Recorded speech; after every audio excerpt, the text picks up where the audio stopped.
జై శ్రీరామ్. అందరికీ నమస్కారం. వెల్కమ్ టు న్యూస్ అఖండ. నేను మీ కస్తూరి శ్రీధర్. మిత్రులారా, ఒకవైపున నెల మొత్తం కూడా విలువైనటువంటి సమాచారంతో కూడిన జాతీయవాద వార్తలను అందించడం కోసం చేసేటటువంటి శ్రమ వర్ణాతీతం. ఈ లోపల బయట నుంచి ఎదురయ్యేటటువంటి సమస్యలు అన్ని కూడా తట్టుకుని నిలబడినా సరే నెల చివరకు వచ్చేసరికి చెప్పాలంటే భయం. జీతాలన్నీ ఒకవైపు, ఖర్చులు చూస్తే మరోవైపు, ఇంకా సమకూర్చుకోవాల్సినటువంటి పరికరాలు ఎన్నో మరెన్నో. ఆశయం గొప్పదైనా సరే ఆర్థిక కారణాల వల్ల వేగంగా ముందుకు అడుగులైతే వేయలేకపోతున్నాం. ఇక్కడ ఇంకొక విషయం ఏంటంటే, మనది కనుక ఎంటర్టైన్మెంట్ ఛానల్ అంటే ఎవరిని కూడా అడగాల్సిన అవసరం కూడా లేదు. ఎందుకంటే ఎంటర్టైన్మెంట్ వీడియోస్ ఏ విధంగా చూస్తారో మీకు అందరు కూడా బాగా తెలుసు. అందులోనూ మన న్యూస్ ఛానల్, పైగా ఏంటంటే ఒక జాతీయవాద ఛానల్. ఎంతమందికి జాతీయవాద భావజాలం ఉంది మన దేశంలో జనాలకు? మీరే ఒకసారి ఆలోచించండి. దయచేసి ప్రతి ఒక్కరు కూడా చూసి చూడనట్టు వదిలేకుండా మా ఆవేదనను అర్థం చేసుకొని పెద్ద మనసుతో ప్రతి ఒక్కరు కూడా మన ఛానల్ నిర్వహణకు, అదేవిధంగా బలోపేతానికి మీ శక్తి మేరకు నెలలో ఒకసారి, అది ఎంత చిన్న మొత్తం అయినా సరే, ఆర్థిక సహకారం అందించి మమ్మల్ని అందరినీ కూడా ముందుకు నడిపించాలని చెప్పేసి పేరున అభ్యర్థిస్తున్నాం. ఇక్కడ స్క్రీన్ పైన వచ్చేసి క్యూఆర్ కోడ్ ఉంటుంది. దాని కింద గూగుల్ పే, పేటిఎం నెంబర్లు ఉంటాయి. మీకు ఫోన్ పే నెంబర్ కావాలంటే అదే నెంబర్ వాట్సాప్ పనిచేస్తుంది. నాకు ఒకసారి మెసేజ్ చేయండి, లేదా అదే నెంబర్ కాల్ చేయండి. అలాగే కింద కామెంట్ బాక్స్ లో వచ్చేసి అకౌంట్ డీటెయిల్స్ పెడతా.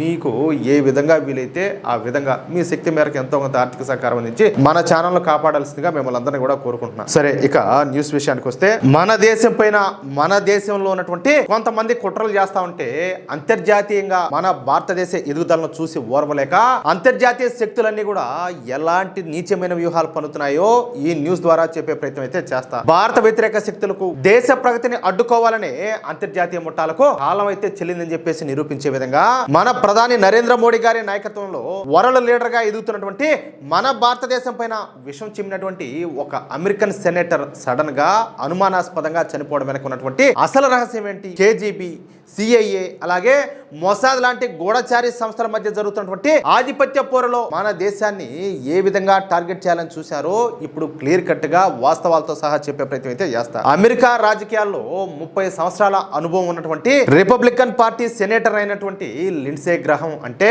ప్రపంచ వ్యాప్తంగా ఒక రకమైనటువంటి భయం ఉండేది. డొనాల్డ్ ట్రంప్ కు అత్యంత సన్నిహితుడిగా, డొనాల్డ్ ట్రంప్ కు కుడి భుజం లాగా చలామణినటువంటి ఇతను ప్రపంచంలో ఎక్కడ ఏ యుద్ధం జరగాలన్నా కూడా నేనే డిసైడ్ చేస్తా అనే అహంకారంతో బ్రతికినటువంటి ఒక యుద్ధ పిపాసి. ఏ మామూలుడైతే కాదు, చెప్పాలంటే ఒక సైకో. అయితే ఇతనికి మన భారతదేశం అన్నా, మన దేశ సంస్కృతి అన్నా చెప్పాలంటే పీకల దాకా ద్వేషం. మన మోడీ గారి నేతృత్వంలో భారతదేశం ఇతరులపైన ఆధారపడకుండా ముందుకు వెళ్తా ఉంటే చూసి ఓర్చుకోలేక భారత నుంచి వచ్చేటటువంటి H1B వీసాలపైన కఠినమైన ఆంక్షలు విధించాలని అమెరికా ప్రభుత్వాన్ని ప్రతిరోజు కూడా ఒత్తిడికి గురి చేశాడు. అంతేకాదు మన భారతదేశం పైన ఏకంగా 500% భారీగా పన్నులు వేయాలంటూ డొనాల్డ్ ట్రంప్ ను ప్రతిరోజు కూడా రెచ్చగొట్టినటువంటి తీవ్ర హిందుత్వ భారత వ్యతిరేకి ఈ లిండ్సే గ్రహం అనేవాడు. చనిపోవడానికి సరిగ్గా 24 గంటల ముందు ఈ లిండ్సే గ్రహం ఉక్రెయిన్ పర్యటనకు అయితే పోయినాడు. అక్కడ ఉక్రెయిన్ అధ్యక్షుడైనటువంటి జెలెన్స్కీని కలిసి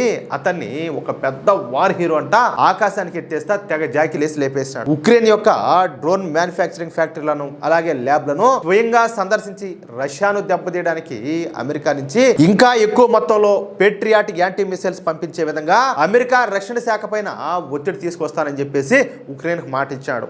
రష్యాతో యుద్ధంలో ఉక్రెయిన్ కు అమెరికా పూర్తి మద్దతు ఇస్తాదని చెప్పేసి ప్రకటిస్తూ మన భారతదేశాన్ని ఇరుకును పెట్టే విధంగా ఒక భయంకరమైన చట్టాన్ని కూడా తీసుకురావడానికి ప్లాన్ చేశాడు. రష్యా ఉక్రెయిన్ యుద్ధం వచ్చినప్పటి నుంచి అమెరికా ఎన్ని ఆంక్షలు పెట్టినా సరే మన ప్రధాని మోడీ గారు మన దేశ ప్రయోజనాలే పరమావధిగా రష్యా నుంచి తక్కువ ధరకే క్రూడ్ ఆయిల్ ను కొనుగోలు చేస్తూ మన దేశ ప్రజలపైన భారం పడకుండా చూస్తా ఉన్నారు. తెలుసు కదా మీకు కూడా. అమెరికా నుంచి ఆంక్షల బెదిరింపులు వస్తున్నా సరే భారత రష్యా మధ్యన సంబంధాలు మాత్రం బలంగానే కొనసాగుతున్నాయి. ఇది పోయిన జూన్ నెలలో మన భారత ప్రభుత్వం రష్యా నుంచి దాదాపుగా 5.5 బిలియన్ యూరోల విలువైనటువంటి క్రూడ్ ఆయిల్ ను, బొగ్గును కొనుగోలు చేసింది. ఇది అంతకుముందు మే నెలతో పోలిస్తే చెప్పాలంటే 34% ఎక్కువ. భయపడింది అమెరికాక. ఇక్కడ మాట్లాడతాడు ఆయన రాహుల్ బాబా, నరేంద్ర మోడీ కాదు సరెండర్ మోడీ అయినా డొనాల్డ్ ట్రంప్ కు సరెండర్ అయిపోయినాడని చెప్పి మాట్లాడతాడు. అమెరికాకి అంత భయపడి ఉంటే ఇట్లా జరుగుతుంది? వీళ్ళ బుద్ధుని మాట్లాడతారు, బుద్ధి లేక మాట్లాడతారు, నాకైతే అర్థం కావాలి. అమెరికా పెట్టినటువంటి ఆంక్షలను దాటవేస్తూ భారతీయ కంపెనీలు రష్యాతో నేరుగా డాలర్లలో కాకుండా భారతీయ బ్యాంకులలో ఉన్నటువంటి ఓస్ట్రో అకౌంట్ల ద్వారా రూపాయల్లో సులభంగా వ్యాపారం చేస్తున్నాయి.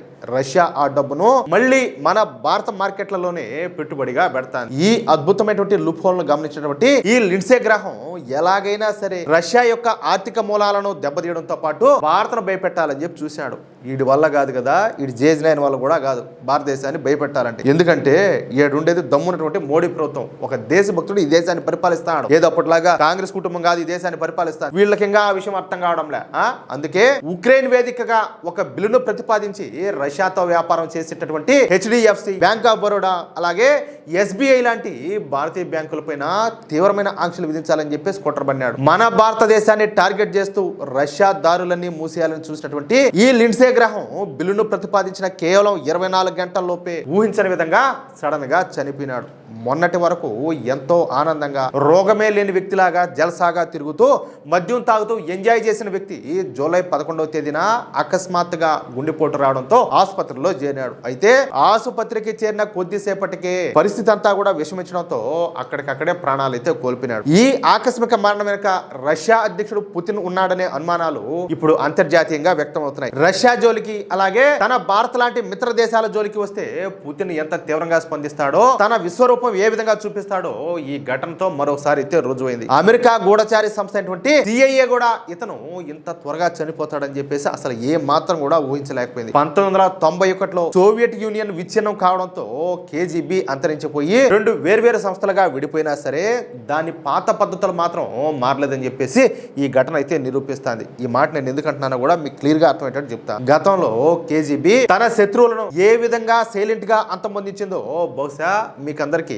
తెలిసే ఉండొచ్చు. 1950లలో ఉక్రెయిన్ నేషనలిస్ట్ అయినటువంటి బోహ్దాన్ స్టాషిన్స్కీకి సైనిడ్ ఇచ్చి చంపడం, అలాగే 1978లో బల్గేరియా రాజు జార్జి మార్కోకు ప్లాటినం రైసిన్ ఇంజెక్షన్ ఇచ్చి చంపడం లాంటి భయంకరమైన చరిత్ర ఈ కేజీబీకి అయితే ఉండాలి. శత్రువుల యొక్క ఇమేజ్ ను పాడు చేయడానికి అందమైన అమ్మాయిలతో హనీ ట్రాప్ చేయడం, స్లో పాయిజన్ ఇవ్వడం, ప్లూటోనియం ఇంజెక్షన్ చేయడం ఈ కేజీబీ యొక్క స్టైల్. ఇప్పుడు ఈ లిండ్సే గ్రాహం మరణం కూడా అలాగే జరిగిందని, కేజీబీ మళ్ళీ నిద్రలేచిందని చెప్పేసి ప్రపంచ దేశాలన్నీ కూడా వణికిపోతున్నాయి. ఈ సందర్భంగా కేజీబీ మాత్రమే కాదు, అమెరికా గూఢచారి సంస్థ అయినటువంటి సిఐఏ కూడా భారతదేశానికి ఎంతటి ద్రోహం చేసిందో ఈ సందర్భంలో మనం ఖచ్చితంగా గుర్తు చేసుకోవాలి. ఎవరు కూడా దయచేసి బోర్ అయితే ఫీల్ కావద్దు. ఈ మాట బాగా గుర్తు పెట్టుకోండి. ఎందుకంటే మీరు విన్న పాయింట్ లో మళ్ళీ ఏది కూడా రిపీట్ కాదు. ప్రతి ఒక్కటి కూడా ఒక కొత్త పాయింటే వస్తుంది. మీరు తెలుసుకోవాల్సిన విషయాలే వస్తాయి. మీకు బోర్ అయితే కొట్టదు.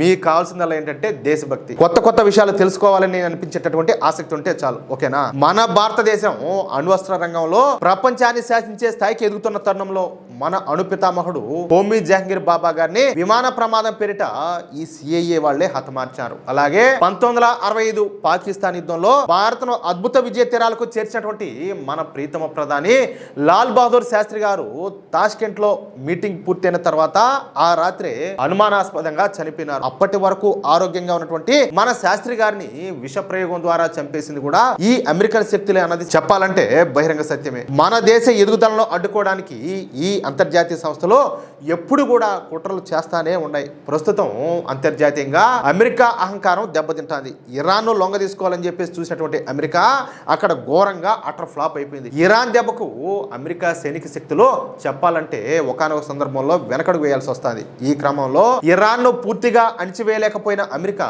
ఇటు తన మిత్ర దేశమైనటువంటి ఇజ్రాయెల్ కూడా సరిగ్గా కాపాడుకోలేకపోయింది. వాస్తవం ఈ మాట అయితే. అగ్రరాజ్యం అని విరవిగేటటువంటి అమెరికా పత్రం ఇరాన్ వేదికగా స్పష్టంగా కనిపిస్తుంది. ఇరాన్ అమెరికా వివాదం నేపథ్యంలో జరిగినటువంటి యుద్ధ విరమణ ఒప్పందంలో ఒక విచిత్రమైన అవమానకరమైన దృశ్యం అయితే ఒకటి కనిపించింది. అసలు ఈ యుద్ధానికి కావచ్చు లేదా ఈ వివాదానికి మూల కారణం అయితే ఇజ్రాయెల్ దేశం యొక్క ప్రయోజనాలే. కానీ అమెరికా ఈ ఒప్పందంలో ఇజ్రాయెల్ ను పూర్తిగా పక్కన పెట్టేసింది. ఈ శాంతి చర్చల్లో పాకిస్తాన్ ఏది ఉగ్రవాద దేశమైనటువంటి పాకిస్తాన్ ను ఒక బ్రోకర్ గా పెట్టారు, అంటే ఒక మీడియేటర్ గా. అలాగే ఖతర్, ఒమన్ దేశాల నాయకులను కూడా కూర్చోబెట్టారు. అసలు ఇజ్రాయెల్ ప్రతినిధులు లేకుండానే లెబనాన్ అలాగే ఇరాన్ వ్యవహారాలపైన యుద్ధ విరమణ ఒప్పందం ఏ విధంగా చేసుకుంటారని అమెరికా తన స్వార్థం కోసం ఎంతకైనా తెగిస్తుందని చెప్పేసి ఈ ఘటనతో అయితే అందరికీ అర్థమైపోయింది. అంతర్జాతీయ రాజకీయాలు ఎంత క్రూరంగా ఉంటాయో చెప్పడానికి డొనాల్డ్ ట్రంప్ పైన జరిగినటువంటి హత్యా కుట్ర ఒక ఉదాహరణ. గతంలో టర్కీ పర్యటనలో ఉన్నప్పుడు ట్రంప్ ను చంపడానికి ఒక రహస్య ప్లాన్ అయితే జరిగింది. అయితే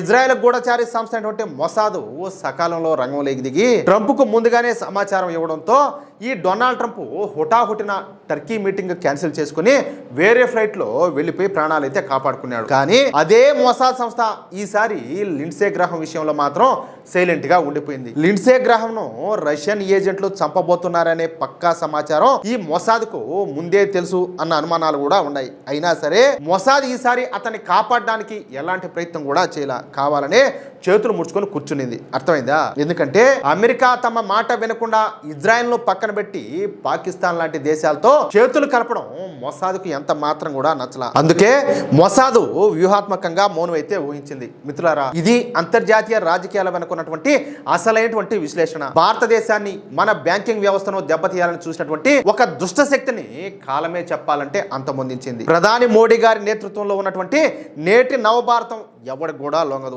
ఎవరి కోటర్లు కూడా భయపడదు. మన దేశ ప్రయోజనాలే మనకు ముఖ్యం. ఈ సంచలన విశ్లేషణ మీకు నచ్చినట్లయితే ఇప్పుడే మన న్యూస్ అఖండ వీడియోను లైక్ చేయండి. మన ఛానల్ను సబ్స్క్రైబ్ చేసుకొని ఈ వీడియోను ప్రతి ఒక్కరికి కూడా షేర్ చేయండి. జై శ్రీరామ్, జై హింద్, భారత్ మాతాకి జై.